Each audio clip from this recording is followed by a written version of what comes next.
Tu falou bastante dos malefícios da proteína animal, mas para quem acompanha canais de fitness, de academia e tal, se ouve muito falar de bater a proteína, né? De comer proteína, que a proteína animal ela vai construir o músculo. Como é que se relaciona isso? Como é que eu faço para ter uma dieta assim saudável como a que tu propõe e mesmo assim construir músculo, ir para academia e hipertrofiar? Boa pergunta. Vamos lá. O que as pessoas não entendem e o pessoal pira lá no meu canal. O pessoal pira quando eu falo assim em palestra, etc. Ainda mais o pessoal que realmente está focado em construir músculo, ficar enorme, ficar grandão, etc. O pessoal pira. Mas não sou eu falando, pessoal. É o David Sinclair, um dos maiores biólogos do mundo. Professor de Harvard. Cientista de Harvard, né? Vamos lá. Walter Longo, outro biólogo famoso por suas pesquisas, por ser um gerontologista, um cientista de envelhecimento. Louis de Fontana, Mark P. Matheson. Você vai pegar os principais nomes de ciência de envelhecimento no mundo, todos eles mostram o que a gente chama de IGF-1 trade-off. A troca do IGF-1.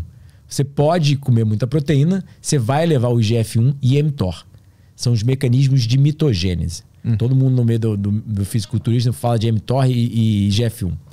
Que é o quê? São proteínas, vias de sinalização celulares que estimulam o crescimento. Só que quando você está crescendo em demasia, você não cresce só o músculo, você cresce célula cancerígena também. E você inibe o reparo, a autofagia, a apoptose, a limpeza do organismo. O organismo é que nem um carro. Você queima o combustível, faz você rodar, mas você também joga para fora gás carbônico. E esse gás carbônico precisa ser excretado do organismo. A gente chama de metabólitos, ou seja, toxinas do metabolismo, que são produzidas diariamente. Só que quanto mais proteína e mais caloria a gente come, mais a gente cresce, menos a gente limpa e repara. Você pode pegar, por exemplo, uma boa analogia seria as pessoas com síndrome de Laron. Na América Central tem pessoas que sofrem de ananismo. Elas sofrem de uma deficiência congênita de hipossecreção de IGF-1. Ou seja, elas nascem com problema na produção desse hormônio IGF-1. Então elas têm baixo IGF-1, bem baixo. Então elas ficam anãs. Elas não crescem muito. Só que elas comem as mesmas besteiras que as pessoas da cidade comem, ou seja, comida cozida, carne, industrializada, qualquer coisa, e não desenvolvem câncer, diabetes e doença cardiovascular. Por causa de alteração de um hormônio. Só que hipersecreção de IGF-1, que é o caso que a gente chama de acromegálios, são aqueles homens de 2,20 metros de altura. Eles morrem aos 20 anos de idade.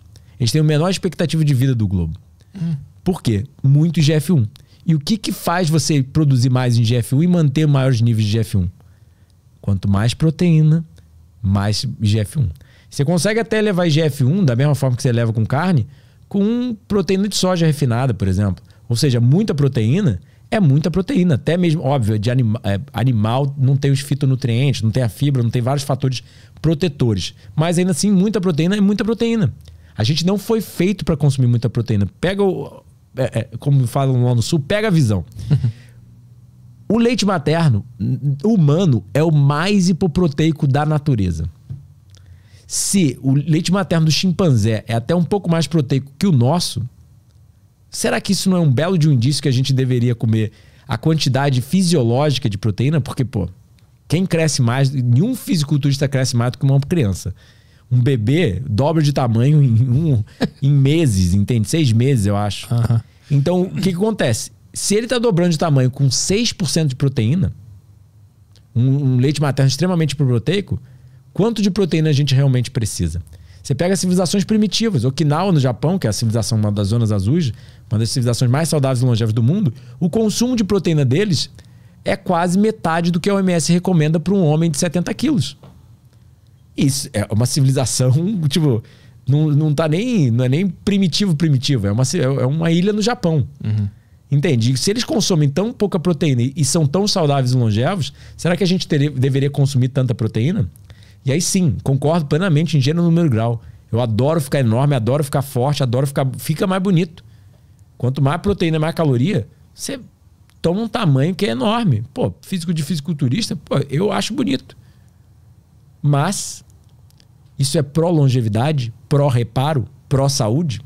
Aí que entra toda a ciência. Não sou eu falando, é o David Sinclair, todas as pesquisas mostrando em animais de laboratório e cada vez sendo mais mostrado em seres humanos que restrição proteica é mais importante do que restrição calórica para a saúde e longevidade.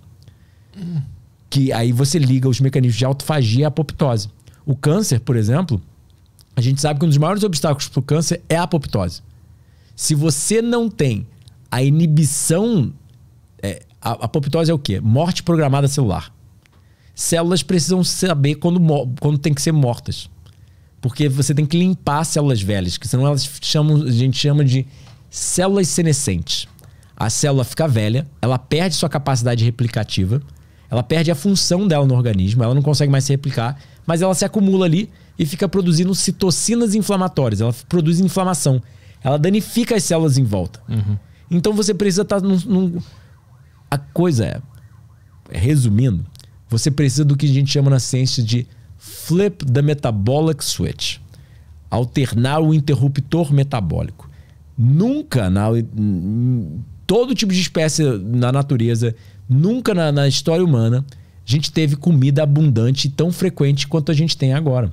Então a gente está sempre levando uma dieta hipercalórica, hiperproteica, hiperlipídica, sabe? Rica em gordura, rica em proteína, rica em caloria, que acaba fazendo o quê? IGF-1, mTOR suprarregulado, ou seja, regulado a níveis mais do que o fisiológico. Elas estão muito ativas, então isso faz produção de muito crescimento celular, músculo e tudo. E pouca autofagia e apoptose, pouca limpeza a nível celular. Então isso acaba envelhecendo o organismo mais rápido, mas sim, você cresce mais músculo e fica aparentando mais forte. Mas isso em animais de laboratório eles mostram. Os animais de laboratório que são mais alimentados com proteína, etc., eles são maiores. Mas eles vivem menos e são menos saudáveis.